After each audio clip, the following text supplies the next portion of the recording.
Paz do Senhor Jesus Cristo. Meu nome é Xanariara. Glórias a Deus. Hoje eu quero falar sobre ministérios, dons ministeriais. Eu vou falar sobre o segundo dom ministerial, dom profético.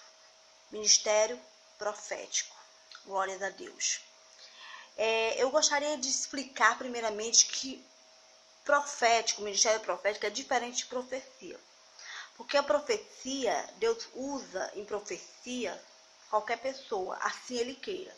Pode ser uma criança, pode ser um ancião, pode ser uma mulher, pode ser um homem, pode ser um pastor, pode ser um simples membro. Assim Deus queira usar e a pessoa dê lugar. Então, Deus usa em profecia para quê? Para Ele falar com alguém, para falar com a igreja, né? Profecia, ela abrange tudo, assim o Senhor queira usar, né?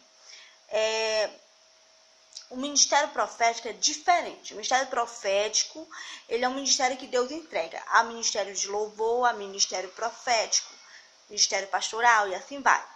Ministério de ensino, de ensinamento, de mestre, assim vai. Há ministérios que são dados às pessoas para exercer determinada função, porque Deus deu o dom ministerial.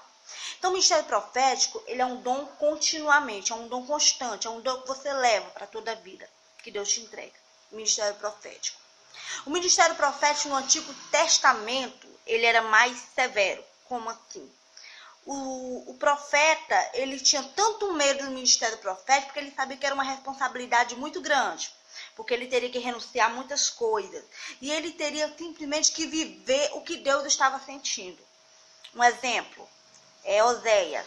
O profeta Oséias, ele teve que tirar uma mulher do prostíbulo, da prostituição, e se casar com ela, para ele repassar ao povo o sentimento de traição que Deus estava sentindo por causa de Israel, por causa de Judá. Então, Jeremias, quando foi chamado a ser profeta, Jeremias disse, mas eu sou uma criança, não sei nem falar. Então, o que Deus falou lá em Jeremias capítulo 1, versículo 5? Antes que tu foste formado no ventre da tua mãe, eu já te conhecia. Antes que tu vieste ao mundo, eu já te separei as nações como profeta. Então, há um chamado de Jeremias.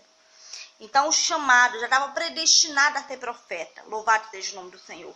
Mas Jeremias, e ele preparou Jeremias dizendo que ele ia enfrentar um povo de cerviz dura, que ia ter peleja, mas que ele não enfraquecesse sua fé, porque Deus ia pelejar com ele. As pessoas não iam prevalecer, porque havia um Deus na vida de Jeremias. Jeremias, ele pegou um cinto de linho, ele enterrou, aleluia, louvado seja o nome do Senhor, na fenda de uma rocha. Depois de muitos dias, ele foi lá e tirou esse cinto de linho e estava podre. Assim estava a fé de Israel. Jeremias, ele teve que descer à casa do oleiro. Jeremias teve que descer nas madrugadas para assim, porque Deus mandou, desce em Jeremias 18, a casa do oleiro, porque lá eu te farei ver como é que eu faço a minha obra. Jeremias teve que quebrar uma botija para que o povo visse como Deus ia fazer com ele. Jeremias teve que falar coisas que o povo não queria escutar. Por causa disso, ele foi lançado numa cisterna, num calabouço. E tudo isso Jeremias teve que passar. Louvado seja o nome do Senhor. Por isso ele é conhecido como profeta chorão. Glória a Deus. Agora, no Novo Testamento. No Novo Testamento, o ministério profético é visto como quem? Como Ágapo. O ministério profético é visto como quem? Com João Batista e Jesus Cristo. Aleluia. Como Ana, a profetisa que viu Jesus pequeno ainda. Que viu Jesus ali naquele momento. Louvado seja o nome do Senhor.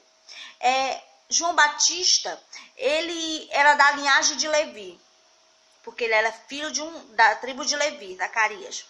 João Batista, em vez de vestir as vestes sacerdotais, ele vestiu pele de camelo. Em vez de ele comer os pães sem fermento do templo, que era para os levitas, ele comia gafanhoto e mel silvestre. Porque João Batista era profeta. João Batista, ele pregava no deserto, à beira do Rio Jordão. E tudo isso, João Batista pregava a verdade.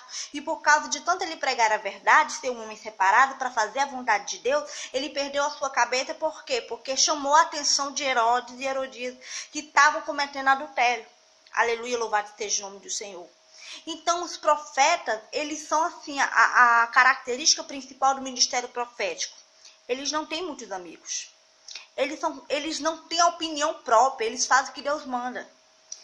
E eles são é um homem, uma mulher separado para fazer a vontade de Deus. Eles não se mandam. A prova é tanto que Jonas, quando foi chamado para pregar na cidade de Nínive, ele tentou fugir da presença do Senhor, mas o Senhor teve que preparar um peixe para engolir Jonas, para que ele não fugisse da sua presença. Fez uma ressaca no mar para que Jonas pudesse ser engolido pelo peixe. Então não adianta o profeta fugir da presença do Senhor, porque quando Deus destina um ministério profético, você tem que agarrar, porque as consequências são graves, ainda que seja espinhoso, porque é uma chamada espinhosa.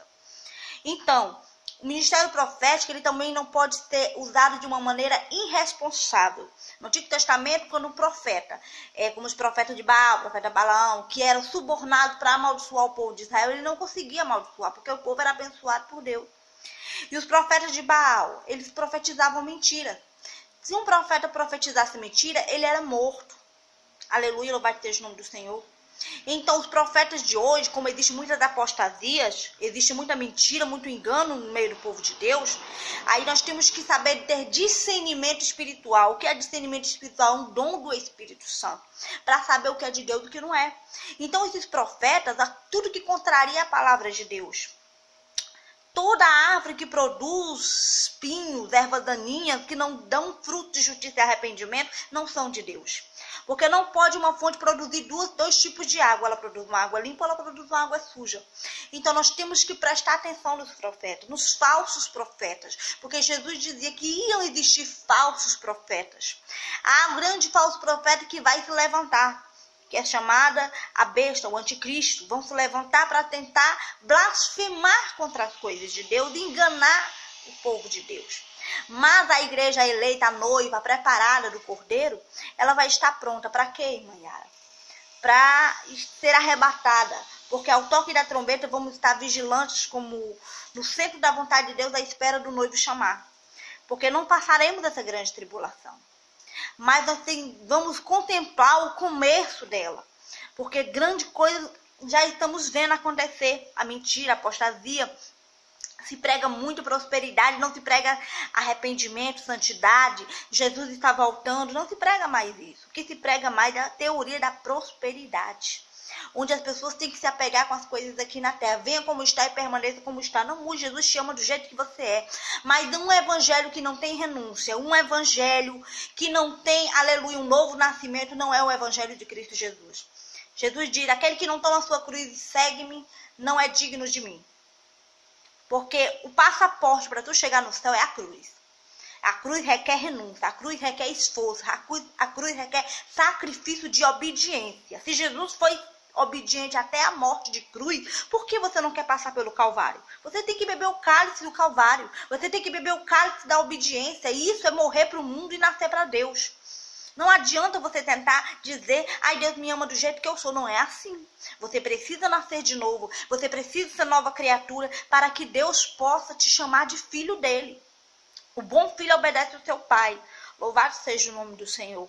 Essa é a palavra. E esse é o ministério profético. Os profetas são atalaias, são bocas de Deus na terra para fazer aquilo que Deus manda. E se não houver profeta dentro da casa do Senhor, não há sinais. Se não houver profeta dentro da casa do Senhor, não há, aleluia, o povo se corrompe. A heresia fica solta, a apostasia fica solta, os falsos ensinamentos, doutrinas de demônios ficam enganando o povo. Tem que haver profeta para desmascarar as astúcias do diabo. Então, que Deus levante muitos ministérios proféticos na vida de muitas pessoas, para que o mal venha a ser desfeito e a glória de Deus venha encher a casa.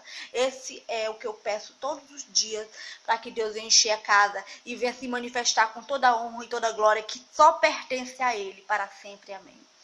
Fica na paz, até a próxima.